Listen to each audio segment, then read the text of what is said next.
littérature, l'auteur Mohamed Ouattara était récemment à Paris pour la dédicace de son ouvrage Accès au crédit immobilier en Côte d'Ivoire, erreurs à éviter et conseils pratiques. Il a profité de l'occasion pour instruire la diaspora ivoirienne sur les dispositions à prendre pour bénéficier facilement d'un crédit immobilier en Côte d'Ivoire. Bahama Traoré. La diaspora ivoirienne figure en bonne place parmi les acquéreurs de biens immobiliers. Cette frange d'investisseurs est donc l'une des cibles privilégiées de l'ouvrage écrit par l'auteur Mohamed Ouattara, intitulé « Accès au crédit immobilier en Côte d'Ivoire, erreurs à éviter et conseils pratiques ». À cette cérémonie de dédicace, tenue dans les locaux du Consulat général de Côte d'Ivoire à Paris, quelques Ivoiriens de France sont venus comprendre l'écosystème ivoirien de l'accès à la propriété foncière par prêt bancaire. Il faut tenir compte de la quantité des pièces fournies, mais de la qualité des documents fournis. On ne peut pas demander un crédit pour L+2, un permis de construire pour L+1. C'est toujours bon de s'instruire, de déterminer soi-même sa quantité. Et puis, parce que plus vous posez de problèmes précis aux banquiers, plus il est disposé à vous écouter. Donc la troisième erreur, et elle est extrêmement importante, c'est la mauvaise évaluation financière de votre projet. Rassurée des éclairages donnés, la diaspora ivoirienne dispose désormais de mécanismes adéquats pour éviter tout litige ou compromis dans l'acquisition de biens immobiliers. Précisons-le, l'auteur Mohamed Ouattara est cadre supérieur à la BCEAO, la Banque centrale des États de l'Afrique de l'Ouest. Et la 59e promotion de l'École nationale d'administration a célébré ce samedi sa journée culturelle dans une ambiance festive. C'était en présence de leur marraine, la ministre de la Culture et de la Francophonie. Les auditeurs ont mis en lumière la richesse et l'unité des cultures issues des différents districts de Côte d'Ivoire. Le reportage de Marie-Chantal Akandan. Une Côte d'Ivoire multiple mais rassemblée sous un même toit à travers danse, tenues traditionnelles et chants. La 59e promotion de l'École nationale d'administration, ENA, a fait vibrer les symboles de la solidarité nationale, en mettant en valeur les patrimoines culturels de tous les districts. Cette journée festive célèbre l'unité dans la diversité. La reine de l'événement, la ministre Françoise Remarque, a salué l'initiative, soulignant qu'il s'agit d'un héritage culturel précieux à transmettre aux générations futures. La ministre d'État, ministre de la fonction publique, a fait de l'excellence son credo, puisque c'est le credo aussi du président de la République. Je leur demanderai d'être excellents, je leur demanderai de travailler, je leur demanderai d'être à la hauteur de la confiance qui leur a été faite. Ils ont déjà réussi ce concours avec brio, donc je leur demanderai d'être des modèles pour notre nation. Nous, fils de Côte d'Ivoire, nous sommes unis dans notre diversité.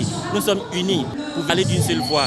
Paix, paix, paix à la Côte d'Ivoire. Dans cette fresque haute en couleurs, la 59e promotion de l'ENA rappelle qu'au-delà des différences, c'est l'unité dans la diversité qui bâtit une nation forte et résiliente.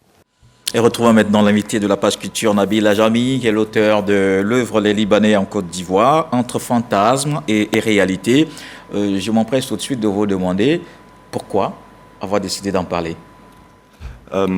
Merci de me donner la parole. Déjà, avant de répondre à votre question, je veux dire qu'aujourd'hui, je tombe bien, parce que dans deux de vos reportages, vous avez parlé de la diaspora ivoirienne installée en France, et vous avez parlé aussi de Paquinou, et du mieux vivre ensemble qu'il peut y avoir à l'intérieur des communautés qui vivent dans cette région-là. Donc je crois que ce problème de vivre ensemble, de mieux vivre ensemble entre les différentes communautés est crucial. Pourquoi j'ai écrit ce livre-là? C'est une aventure qui a commencé en 2021, où j'ai été nommé ambassadeur de la chaire UNESCO pour la culture de la paix du professeur Meïté Meké. Et depuis lors, on a eu cesse de discuter, de se rencontrer, de parler de cette citoyenneté culturelle qui fait qu'une communauté durablement installée dans un pays, outre ses droits, a des devoirs, des comportements à acquérir. Donc depuis 2021, nous avons une grande réflexion à ce sujet-là. Et l'année dernière, en 2024, donc le 18 octobre, date d'anniversaire de Félix Houphouët-Boigny, s'est tenu un colloque international à la Fondation de la Paix, à Yamoussoukro, autour du thème « Construire une paix durable au XXIe siècle ».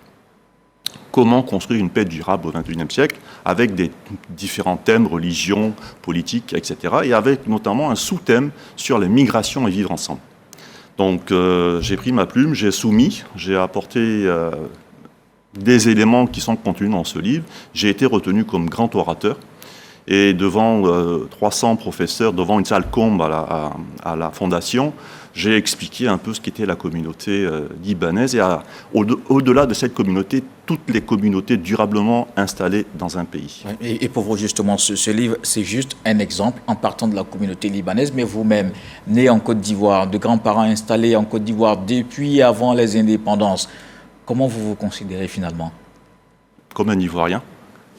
Comme un Ivoirien. Écoutez, moi, mon père est né ici, ma grand-mère est née au Sénégal. On est africain. Mon arrière-grand-mère est née en Égypte, au Caire. Donc, on est africain depuis plusieurs générations. Moi, j'ai fait tout mon cursus scolaire en Côte d'Ivoire, externat Saint-Paul, collège du Plateau. J'étais même boursier. À l'époque, on recevait 12 000 francs par trimestre de bourse, le lycée classique. Donc, on a complètement vécu sans souci, sans problème. Aujourd'hui, il faut quand même dire, on n'est pas en train de parler du vivre ensemble parce qu'il existe. C'est une réalité. On ne va pas dire qu'il y a des problèmes majeurs, mais on veut aller plus loin. Comment mieux vivre ensemble? Comment mieux se respecter, mieux se connaître, mieux s'accepter? Dans le temps. Et est-ce qu'on sait exactement comment a commencé cette migration? Oui, cette migration a commencé. En fait, le Liban, à l'origine, c'est un pays où c'était partir pour survivre. Il y a toujours eu des crises. La première crise qu'il y a eu date des années 1860, où des Libanais ont dû quitter le pays. Et c'est à cette période-là que mon arrière-grand-mère a quitté le Liban pour rejoindre l'Égypte. Ensuite, elle a migré au Sénégal, où ma grand-mère est née, en 1910.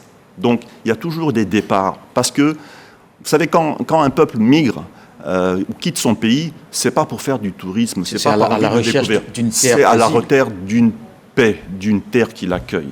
Et la Côte d'Ivoire, elle est championne du monde dans l'acceptation des communautés qui viennent s'installer. Jusqu'aujourd'hui... N'est-ce pas la terre de l'hospitalité?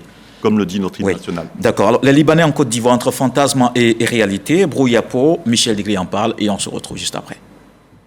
Promouvoir le vivre ensemble, c'est le principal objectif du livre de Nabila Ajami, intitulé « Les Libanais en Côte d'Ivoire entre fantasme et réalité ». Dans l'ouvrage, il nous embarque dans sa propre histoire, celle d'un Libanais né en Côte d'Ivoire, foudroyé par la désillusion d'une intégration réussie à la faveur de la crise politico-militaire. Il nous rappelle que les Ivoiriens d'origine libanaise sont souvent mal jugés, notamment dans leur rapport avec l'argent. Toutefois, Nabil mentionne les modèles positifs tels que Nader Fakri, créateur de contenu sur les réseaux sociaux, qui nous fait découvrir la richesse de la Côte d'Ivoire. Alors, justement, ces fantasmes ou réalités, quels sont ces fantasmes? Et puis, parlez-nous juste après de ces réalités. Les fantasmes, il y en a de nombreux. Les fantasmes, ils naissent du fait que les gens ne parlent pas. Le parlons-nous n'existe pas.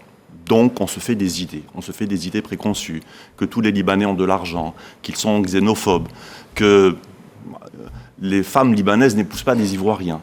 On s'imagine plein de choses. Et étant donné qu'on ne discute pas, c'est pour ça que je propose dans mon livre la création de think tanks qui puissent permettre de mieux discuter ensemble, de mieux se parler et surtout de mieux s'écouter. On va y arriver, mais c'est quoi l'autre réalité à côté de ces la réalité, que ce sont des citoyens bien installés en Côte d'Ivoire, durablement installés en Côte d'Ivoire, depuis des décennies, des siècles. On parle de 130 ans de présence en Côte d'Ivoire.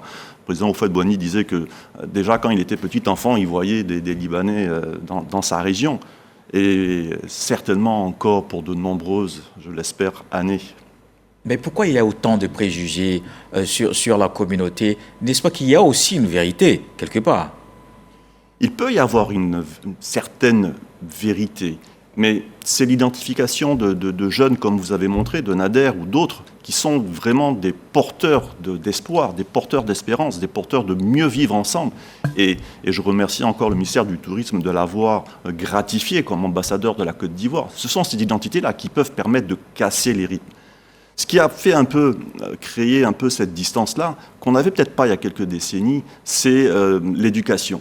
Aujourd'hui, il y a des écoles libanaises, comme il y a des écoles tunisiennes, comme il y a des écoles turques, comme il y a des écoles marocaines. Mais est-ce qu'elles sont ouvertes aux autres communautés, notamment la Côte d'Ivoire? Bien sûr. Si vous allez à l'école libanaise de Trècheville, par exemple, si vous demandez à son ancien président, qui est maintenant à l'université Jean-Paul II de Yamoussoukro, il y a plein d'Ivoiriens. Mais ça ne suffit pas. Avant, à l'école de la République, on était tous ensemble. Mais ils sont quand même accusés de beaucoup de choses. Vous avez dit tout à l'heure, xénophobie, communautarisme. Finalement, quelles sont ces raisons? Qu'est-ce qui sous-tend tout ceci? Vous avez parlé peut-être du regard, donc du premier regard, mais est-ce qu'il ne faut pas aller peut-être au-delà pour expliquer? Il faut aller au-delà. Moi, je pense que la réalité de ça, c'est qu'il y a un amour réciproque. J'allais dire qui aime bien, châtie bien, qui n'est pas manifesté. C'est-à-dire que entre les Ivoiriens et les Libanais, de la communauté libanaise, il n'y a pas de problème majeur. Il y a juste parfois des exigences qu'on demande aux Libanais qu'on ne demande pas forcément à tout le monde. Quand vous êtes, par exemple, dans la région de San Pedro, vous ne demandez pas à quelqu'un du nord de Agnarafolo d'avoir les mêmes comportements que vous. Parce que c'est un pays, parce que c'est des ethnies qui appartiennent à ce pays-là. Par contre, par rapport à l'étranger, on est parfois trop exigeant vis-à-vis de lui. Vous savez, j'aime bien Mpateba, vous le savez. Mpateba disait que le mot étranger, et j'ai des écrits, tout ça, je pourrais vous les donner, se dit douman, en dioula. Dou, c'est le village. Par extension, ça peut être la ville, par extension, ça peut être le pays. Man, c'est l'assaisonnement, c'est le piment, c'est le condiment. Un plat sans condiment est un plat fade. Un pays sans étranger est un pays qui est fade, qui n'a pas de goût.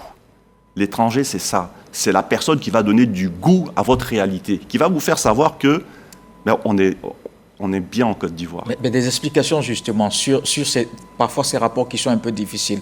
Rapport avec la loi qui est difficile, dont on parle souvent. Rapport avec l'argent aussi, ce qui est difficile. Quelle est la réalité? La réalité, c'est que l'arbre qui tombe fait plus de bruit que la forêt qui pousse. On va prendre des clichés, on va prendre des stéréotypes, on va prendre des cas qui sont des faits divers, qui peuvent aller en justice, ou qui peuvent aller par des sermons. On a vu le dernier cas de ce monsieur à moto qui s'est fait tirer les oreilles et puis qui s'est fait maintenant un porte-parole un ambassadeur de la sécurité routière. Exactement. Mais c'est justement tous ces défis qui restent à faire. Pour vous, quelles sont ces différentes solutions pour renforcer cette intégration?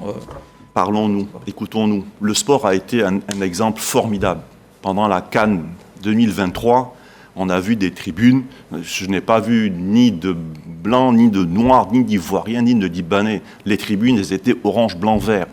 Donc on doit continuer, par exemple, par le sport, par le tourisme, par l'éducation, faire en sorte que nos enfants puissent se rencontrer plus souvent, qu'il y ait des échanges culturels, qu'il y ait des théâtres, par exemple. Vous appelez le dialogue culturel. Ce qu'on appelle le dialogue culturel.